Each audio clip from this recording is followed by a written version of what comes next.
Mixing with Mike, plugin of the week is the LiquidSonics 7th Heaven Professional. The 7th Heaven Professional plugin is an emulation of the Bricasti M7. Bricasti M7 is a hardware reverb unit that was released about more or less about 10 years ago. It was put together by two ex-Lexicon engineers who wanted to put a high-end reverb in the market at an affordable price. That affordable price, of course, was for the professional market and retails at about $4,000. So this is an ultra high-end reverb unit, very sought after, and this is the closest thing you will ever find to it in plugin form. So as we take a look at the interface here, what you'll see in the way that this was designed, and it will come across as we start to go through some of the presets and go through the sounds, is that they very meticulously went through every category and every preset that was created by Bricasti, and they went through and they meticulously took a fusion impulse response samples and they multi-sampled at different reverb times so they could make it the most accurate as possible. So you can load in Bricasti M7 samples into other impulse response engines, but you'll never have the flexibility because this user interface was designed for the specific purpose of capturing the M7, and no other impulse response engine will do that. So this will give you everything from all of the early reflection patterns independently impulse response sampled, and all the controls that allow you to capture the real essence of what the Bricasti M7 is. And when you hear the presets, you really hear like how open and just the depth and clarity and density of all the reverb. So how powerful of a unit this is and how it can really be a big part of your mix sessions. It became a big part of my mix sessions almost instantly as soon as I picked up the plugin. Let's take a look at the user interface, go through some of the specific design elements, and then we'll take it from there. So where we start here, let's start up here in the toolbar. We have presets, saving and opening presets. So you could do that there. This is a settings category here. So this allows you to decide where what the default preset is that loads up when you open up an instantiation of the plugin. There are also the default location for the impulse response library, which is more or less about 12 gig worth of samples. There are also settings here that allow you to, as you toggle through the presets, hold on to the decay time. So if you find a reverb time that you like, you could set that, and as you toggle through the presets, it will keep that locked. And you can do that with a number of other features, which as you go through the plugin and get used to the way that it works, you'll be able to dial in, some presets and some settings and kind of work with it pretty quickly. The unit itself, or the interface itself, as you go through the different settings, is pretty straightforward, and there's a lot of powerful control in them. So let's start with the decay time. The decay time starts at 200 milliseconds and goes all the way up to 30 seconds. So that's true of every reverb sampled, except for some of the nonlinear samples, which I'll show and talk to you about when we get into the category settings. The mix control is actually very intelligent. There are very few mix controls that are effective for reverbs because what they do is they do a straight wet-dry on the mix. And if you put a reverb plugin on a dry track, like say a vocal track, and you put it on there, I always use it in send return. But if you set it up that way, what happens is as soon as you pull down, to get more wet signal, you're pulling down the level of the dry signal, and that's not really what you want to do because you have your dry signal set in the mix. So the way that they've set it up here is they've set it up so that this would be 100% wet, and now what you're doing is you're adding in dry signal to the wet signal, which stays at the same volume. And so you could see with the two parameters there, the 0 dB is the wet signal. As you go across the other side, now the dry signal is, so this would be equal, right? If you get to 0, 0 would be equal for reverb and dry signal. Now on this side, the dry signal stays at the exact same level and the reverb level is mixed in accordingly. And that's a much more intelligent way of dealing with the plugin setting. So very smart, simple little thing. The gain control is an output gain control in case you need a bit more gain. You have categories here. So within each category, you have ambience chambers, halls, interior plates, rooms, etc.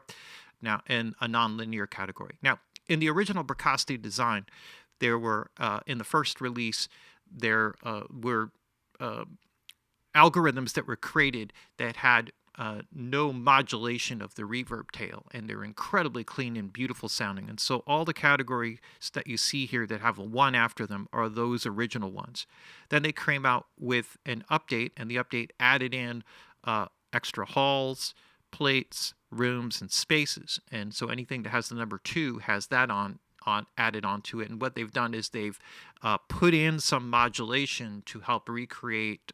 It's sort of a throwback to many of the digital reverbs that came out in the 80s, which required modulation in order to not sound metallic or mechanical or have ringing issues. And so, algorithms for reverb are quite complicated, and this helps to give you that character if that's something that you're looking for. And then what they also did is they created or sort of recreated the nonlinear characteristics, which is the AMS RMX16 reverb, which came out in the early 80s. And this was a high-end digital, very expensive digital reverb that was most known for its nonlinear reverb, and mostly used with shorter times for drums, and had a great sort of ambient quality way of making things jump out of the speakers. So that's also added in. So all those come in as impulse responses that you can install and load in when you purchase the plugin. Now we have input level, output level. Now we also have levels here, which is interesting, to show you the early reflections, the late reflections, or sometimes it's like called early reflections and reverb, right? So the later reflections, and then very low frequency reverb. So you have a separate setting there. And when you go down to the mix control area over here, what you have is a level control for the very low frequency reverb, which is typically reverb below 200 hertz. And then what you have is a balance here between the early reflections, which are the early reflections that bounce off the immediate surfaces, all the walls, ceiling, floor, etc. So that would take much longer in bigger spaces like halls. It would be much shorter in spaces like rooms. And then you can swing all the way over to just late reflections and ignore the early reflections. Usually there's some sort of a mix in there. So you have all of that dialed in. Now, when we go to this section here, this is sometimes closed, so you may open up and not see this right away. But when we open this up, we have two things. We have advanced controls and a master equalizer. So the equalizer is just a 3-band EQ with a high cut and low cut filter, and just pretty straightforward EQ with shelving and bell curves. I'm not going to spend much time with that because the presets sound so good. This would just be a way of kind of doing some touch-ups on the reverb if you felt like you needed to do something like that, or maybe if you wanted to create a certain type of a filtered reverb effect, then that would be helpful for that type of situation. Here, there are also some more advanced controls. One, you can control the reflection patterns. So what's unique about this versus any other impulse response library that you're going to load into some other impulse response engine is that these were captured separately. So all the patterns, all 32 patterns from set 0 all the way up to set 31, what will happen is if you start with set 0, you'll have like a very small space, and then as you go up higher in number, the space will become progressively bigger. So you can find a pattern that sort of fits the size of the space that you want to go for, and then the reverb should fit within that, and almost regardless of the reverb time. And we'll get into a bit of that with some of the audio examples. As far as the time goes, this is the pre-delay time. The pre-delay time can be set to musical values, which a lot of people like to do. So you could set it to 64th note, and then you could also turn that off and just put in standard millisecond values and kind of do it by ear. So depending upon what it is that you're working on, one may work better than the other. I kind of like always use the musical timings as starting points. That's quite often helpful to setting something up. The delay time, this is a separate thing. Now, the original unit does have a delay engine, and what this does is it feeds a delay of the input signal into the later reflections. And so this would come across somewhat like an echo type of thing. And what you have is a time. So again, you could set musical values. So if you wanted to have like some kind of a slap back that comes back with the reverb, and then you could set the level accordingly. Now, many of the presets have some of these characteristics sort of built in, and when LiquidSonics went in and they did all of the impulse response samples for that, they captured all the original presets with all those settings as they are. So this gives you, on top of that, where they don't exist, it gives you the ability to add those reflections in at will. There are also roll-offs here. So there are roll-offs for the early reflections. So this is like a low-pass filter. Same with the reverb, which is the later reflections. And then you have frequency-dependent decay time. Now, the way that many of the hardware units work, if you're not familiar with them, is they usually work on multipliers. So what you have are crossover points.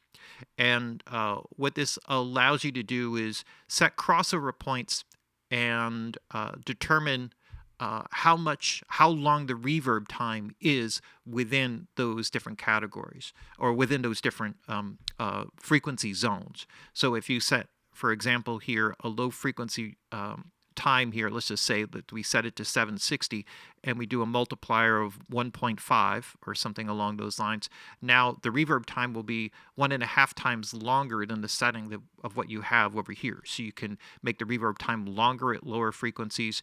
You could make it less at higher frequencies. That would sort of be more of the natural. And so here, frequencies above 3.6K would be 0.65 as long. So that would be, the decay would happen shorter, and you could obviously go the opposite, and everything that's in between 760 and 3.6 would follow the reverb time here. So this gives you the ability to shape the reverb musically, and this is often a better way of dealing with the reverb than working with an EQ, which is far less efficient. This way you can really shape the reverb in an effective and powerful way. So let's get right into some basic settings here with it. There's one other quick thing that I want to show you, because there are two versions of this. There's the standard Seventh Heaven version. So very quickly, what this will do is this will give you, I believe, I counted it out, I believe it's like 32 presets, 30 or 32 presets. And so you can kind of click through them. So you have halls, plates, rooms, chambers, and ambience. And it's just all on the simple dial-in knob with a wet setting. And you do have some controls over the pre-delay, delay feeds, low cut, high cut filters, etc. All and early, late reflection balance, very low frequency reverb, and an output gain. So it gives you the most simple controls at an affordable price. Obviously, it doesn't have the full sample library. You can adjust the reverb time here, but still pretty amazing. When I initially picked this up, I accidentally loaded down a demo of this version and just put it on the track, started playing around with it, and I thought, oh my God, this is incredible. Like, it completely blew my mind. And then I loaded in the Pro version and was even more blown away because of all the extra features. So, all right, so given all of this, and one other quick note, if you are familiar with Slate Digital and you have the Verb Suite Classics, LiquidSonics is powering all the impulse responses and the engine for all of that. And that's one of my favorite reverbs to use, because it has a lot of the classic emulations of a lot of the classic 80s reverbs, digital reverbs, which were really amazing, loaded in there. Okay, so let's get right into it. So what I have here is, just to initially start, I just have some drums. And so I want to start off a little bit here just with some dry drums, just so you get a sense of what the dry signal is. And then I'll just kind of bring in a reverb, and then we'll just toggle through some presets.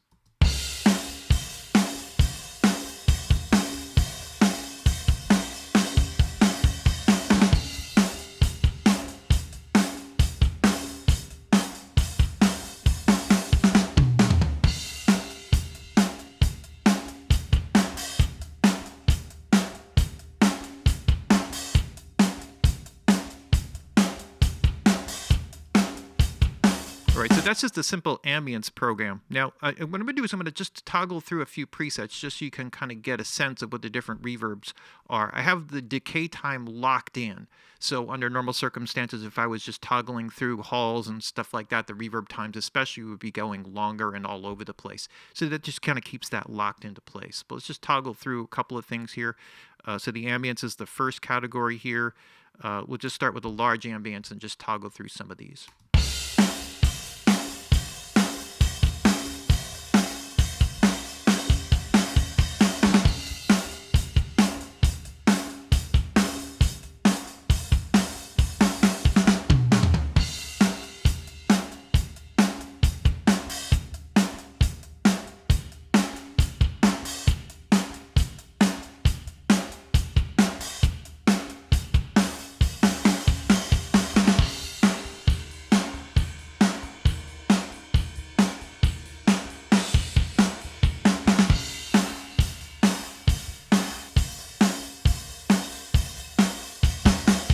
So just to give you a sense of this, just in going through these basic categories, there are easily 6 that would quickly work for this song, and they're all there. There's like an amazing density, openness, imaging quality that is just so amazing. It just comes up right away. And if you're the type of person who kind of struggles running through presets, trying to find, a reverb setup that basically works, or maybe you kind of find yourself going to the same things over and over again, this will quickly give you a lot of variety. One of the ones that I liked here was the small and dark. So let's just kind of go through some of the parameters here a little bit and show how we can kind of tweak this into place a little bit.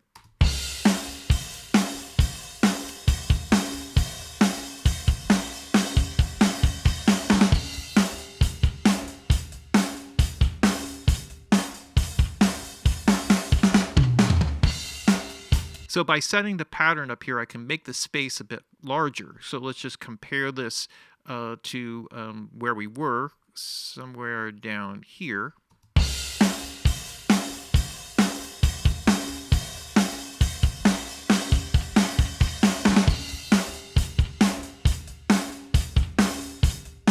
Right, so you can hear that it's a bigger space. So I'm taking the same basic vibe here, but I'm making the drums now sit in a larger space. Although the basics of this is a small and dark.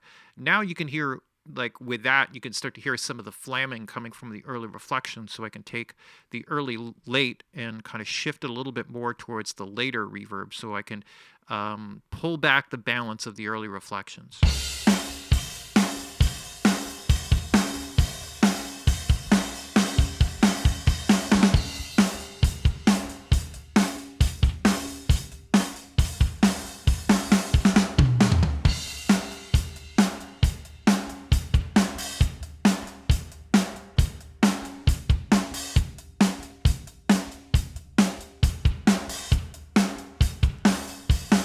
Right, so you see how you can have some control over that. Maybe I want to dial it back a little bit.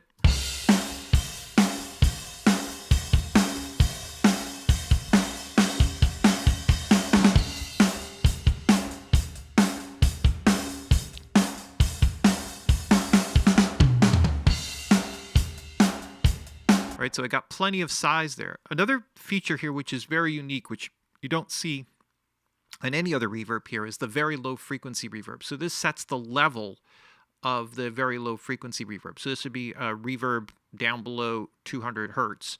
And so what we have is a separate level control. So if you wanted more power in the kick drum, we could kind of push our level up here. So let's start with it out and then kind of wield some of that in.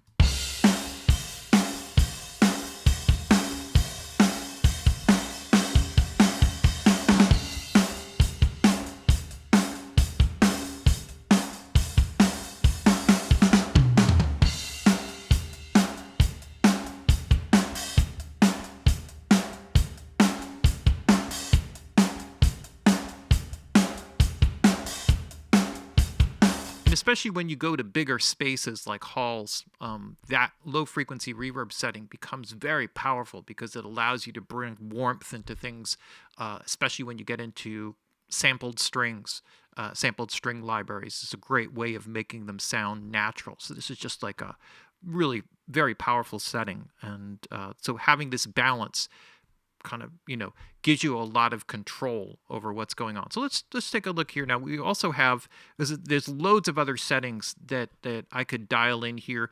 I just wanted to show you, like, for example, the nonlinear setting here. So this would be, if you're familiar with the AMS RMX16, this would be the nonlinear setting here. And then there's also a variety of presets, and then we got the decay time that we could set here. Right now it's set to small.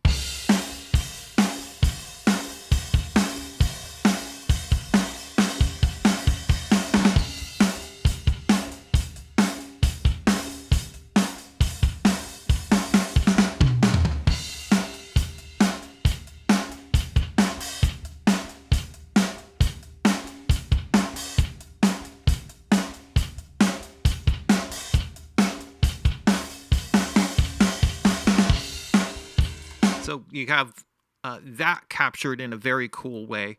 Now, it's it's a it's a very unique reverb, that AMS reverb. There's nothing else that sounds like it. What they've done in the hardware Bricasti unit in terms of recreating that is actually pretty amazing. It's a very unique sounding unit, and it adds like especially from the sense of like a presence or an ambient energy. It's such a powerful sound that you've heard on almost every record from the 1980s, all the way, through the 90s. It's a classic reverb that I still use on most mixes that I work on. So it's very a powerful one, and this is like a nice addition to have in here. This is also, this plugin I've found to be very efficient. Sometimes impulse response reverbs can be pretty hard or heavy on the CPU power. I found this, I've loaded up many instantiations and not had it take a hard hit on the CPU. So it's very efficient on that end. But let's go through just a couple of other things here with just some of the rooms.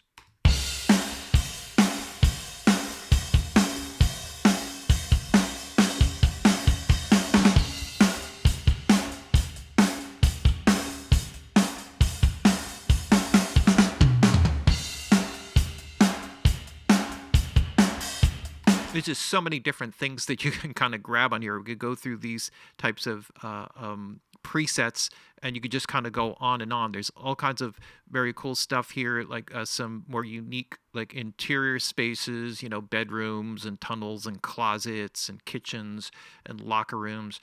Sometimes things like this and like parking garages. Stuff like that kind of can give you like a really unique reverb, or maybe even if it's just for a special effect, can be very cool. So there's loads of stuff, all the classic stuff with halls and things like that. What I'm going to do here is I'm going to go back to the ambient. I'm just going to start with the preset here for the small and dark. Leave it right there. We'll just kind of set that up for the drums, and then just take a look at a couple of other things here. One other thing would be with the plate reverb on a snare.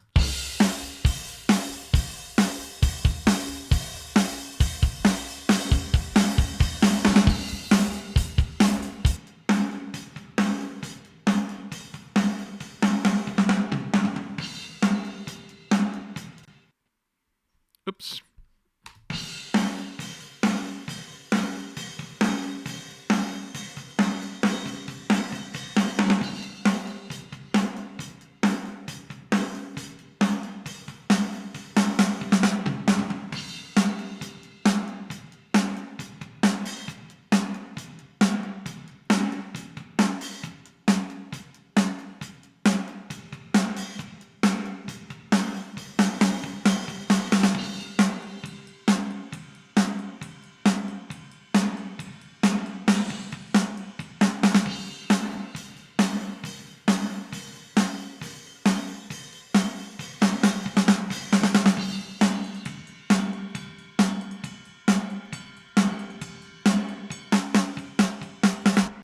So you could see just from this how unique each of the different reverbs are. It's not like you're getting like one style or one type of reverb. There's a unique, distinctive character to each one. Because if you look at the settings here, none of these will move over here. You'll find some varied settings over here in terms of the pattern and stuff like that. All those things you can adjust around it very quickly. If you don't want a plate, you can obviously go also to a chamber. Which is also kind of a good alternative for.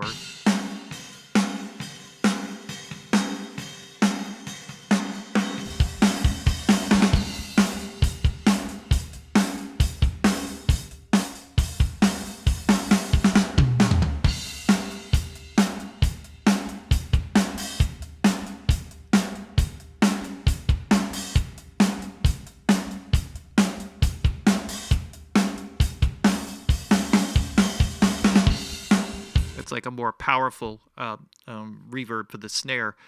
You just see how quickly you can dial stuff in, and if you want to, create a little bit extra space with that, we could take that, put a little pre-delay on it.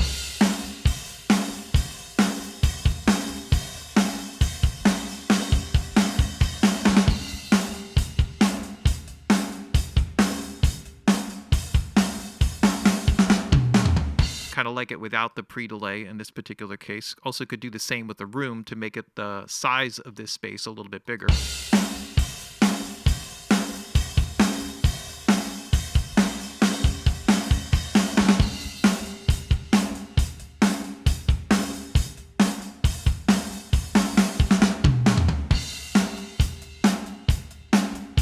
It doesn't take a lot. It just helps to move the space back or separate it from the signal. Sometimes you want the reverb to kind of be more or less attached to what it is that you're putting it on. Sometimes you want it, which helps to recess it back in the speakers, especially if you go heavier on the wet side. Otherwise, if you put a little pre-delay, it'll kind of separate the dry signal a little bit from the reverb, and that works really well for vocals where you want an upfront vocal, but you want that reverb decay to be out there. Let me show you a couple of other examples here. There was a really cool program I called up because there are also some guitar tracks here, and one of the things that's often difficult to do is to put reverb on guitars, because especially big, heavy rock guitars, because they're so dense. And what I found here was a very cool program here that was a wide room program, and I'll just kind of show you what that sounds like.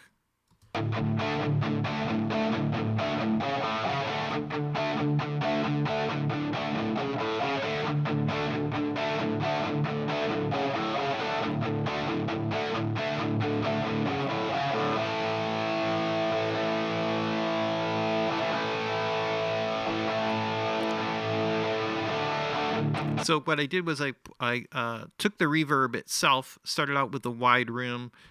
It has a pattern here which is very tight. You can see the decay time is very tight, like 200 milliseconds. I wanted the reverb time to be short and act a little bit more like a slapback. So I went to a musical timing here on the pre-delay, set it to a 64th note, and now we have this snapback delay that's probably in like the mid 50s in terms of reverb time, somewhere around there based on the tempo, just to kind of give you an idea of what it is. And it just gives it just a little bit of space. It just gives a little bit more size. And if I wanted to give the guitars a little bit more power in that, and I could just push up some of the very low frequency reverb.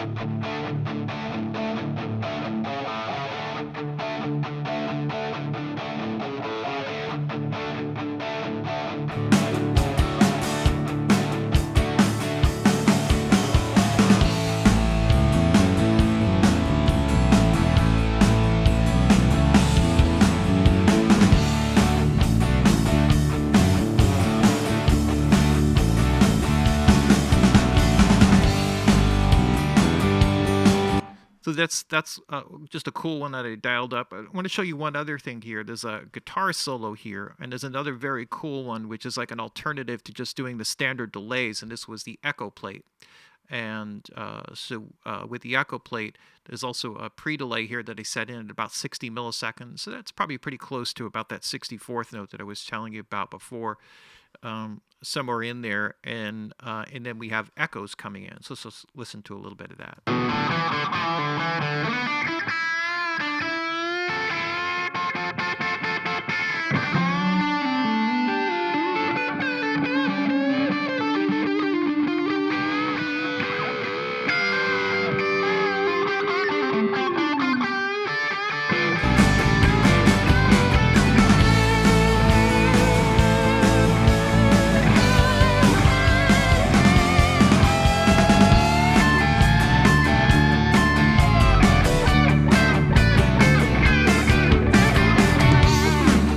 What's amazing about this reverb unit, I think more than anything, is you go through the different examples. Like if I just A/B with the reverb in and out, and I think this is such why people spend thousands and thousands of dollars on really high-end reverb units, is that when you go and you lay this out and you could hear all the different reverb sounds with the drums and everything, that created space is very audible and clear, and the size that you want to get out of a reverb is just right there and present, and you can really hear it when you take it out. And when you put it in, it's like it's not clouding up the mix or creating a lot of confusion, and that gives you a lot of flexibility in terms of what level that you set it at. So let's just listen here, and then I'll do some quick examples with the vocals just to show you a little bit of what this is about.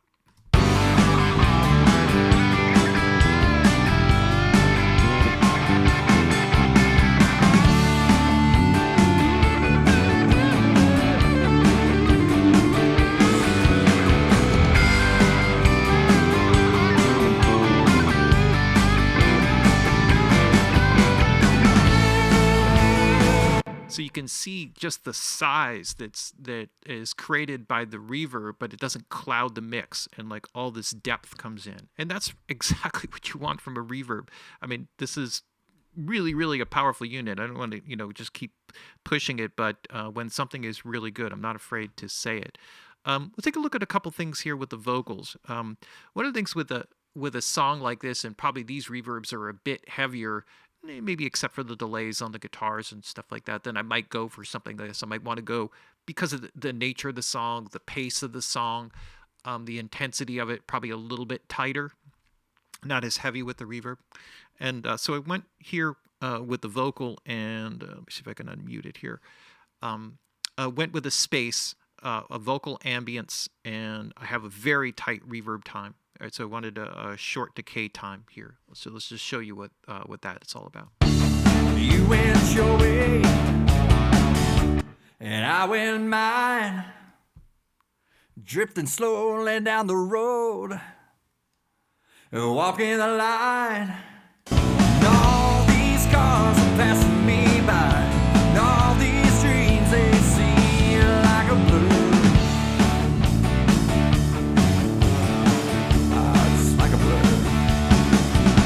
Running out of time, running out of reasons, running out of money, don't know what I was thinking. And so this is like, so you could hear this, how the effect of that, and if I wanted to make this overall a little bit warmer, or I wanted to tighten up the sound, I could do one thing that would work really well just straight up here would be to make it into a tighter space. You went your way, and I went mine, drifting slowly down the road, walking the line. And all these cars are passing me by, and all these dreams, they seem like a blur. So what I have is also an echo in here. So let's just see. You went your way, and I went mine, Can bring in some more. drifting slowly down the road, walking the line. And all these cars are passing me by, and all these dreams, they seem like a blur. Just like a blur. Running out of time, running out of reasons, running out of money, don't know what I was thinking.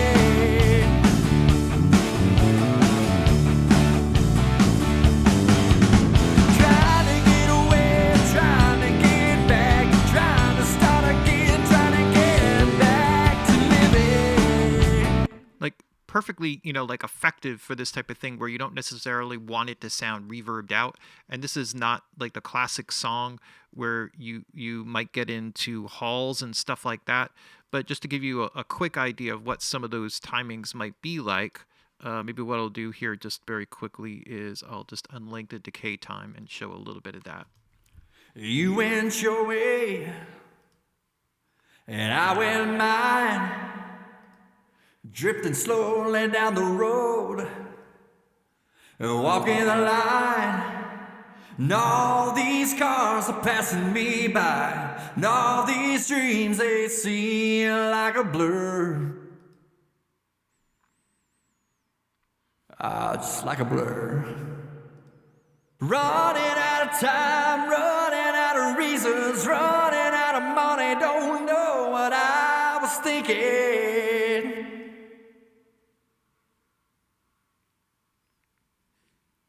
Trying to get away, trying to get back, trying to start again, trying to get back to living.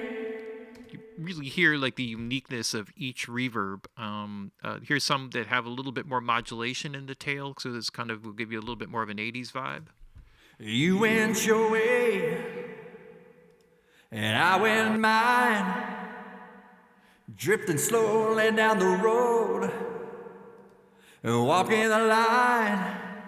And all these cars are passing me by, and all these dreams, they seem like a blur.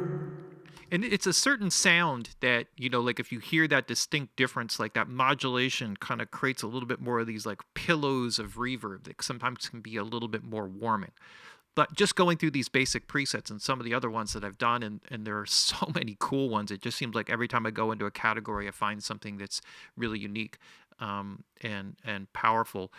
You just have pretty much all the tools that you need to manage any mix. I'm a big user of early reflections. I've found these to be amazing. I often set up separate channels that have just set to early reflections just to kind of set the size, and then I can mix reverbs into that, and that way I can have independent control and balance. But a lot of that is unnecessary here. I've barely played with any of the roll-offs or any of the things here.